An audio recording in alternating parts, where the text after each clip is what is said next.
आज भारत की अर्थव्यवस्था की विकास दर के नए आंकड़े आ गए हैं और आपको जानकर खुशी होगी कि नोटबंदी का अर्थव्यवस्था की विकास दर पर कोई बड़ा असर नहीं पड़ा है। आपको याद होगा जब पिछले वर्ष नवंबर में नोटबंदी हुई थी तो बहुत सारे अर्थशास्त्रियों ने विकास दर घटने की आशंका जताई थी और ऐसे अर्थशास्त्रियों में पूर्व प्रधानमंत्री डॉक्टर मनमोहन सिंह भी शामिल थे।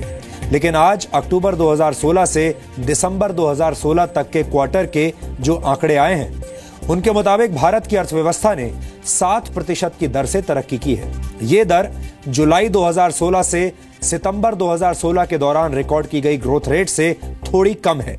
दूसरे क्वार्टर में जीडीपी ग्रोथ रेट 7.4% थी, जबकि इससे पहले अप्रैल से जून 2016 के क्वार्टर में देश की अर्थव्यवस्था 7.2% की दर से बढ़ी थी।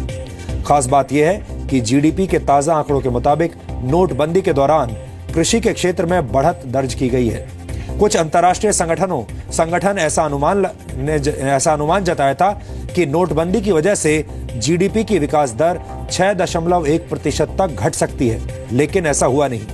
आईएमएफ यानी इंटरनेशनल मॉनेटरी फंड ने भी भारत की विकास दर 6.6% रहने का अनुमान जताया था।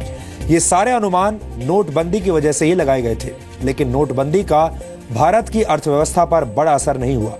जीडीपी विकास दर के ये ताजा आंकड़े ये बताते हैं कि भारत की अर्थव्यवस्था की रफ्तार थोड़ी धीमी तो पड़ी है, लेकिन भारत अभी भी दुनिया में सबसे तेजी से बढ़ती हुई अर्थव्यवस्थाओं में से एक है।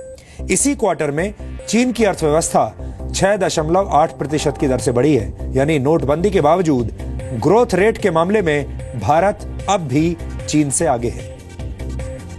अभी हमारे सामने जो है आंकड़े हमारे सामने है और आंकड़े के हिसाब से जो ग्रोथ प्रोजेक्शन है इस साल का जो ग्रोथ 16-17 का वो 7% से ऊपर है।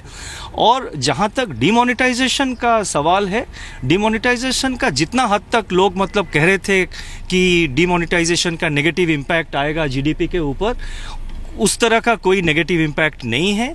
और डिमोनेटाइजेशन का जो पैरेलल प्रोसेस होता है रीमोनेटाइजेशन, जिसके तहत न्यू नोट्स हम सप्लाई कर रहे हैं, दैट रीमोनेटाइजेशन प्रोसेस ऑल्सो अभी मतलब लगभग नियर कंप्लीट हो गया है, क्योंकि अभी किसी बैंक में कोई ऐसा कंप्लेंट्स नहीं है।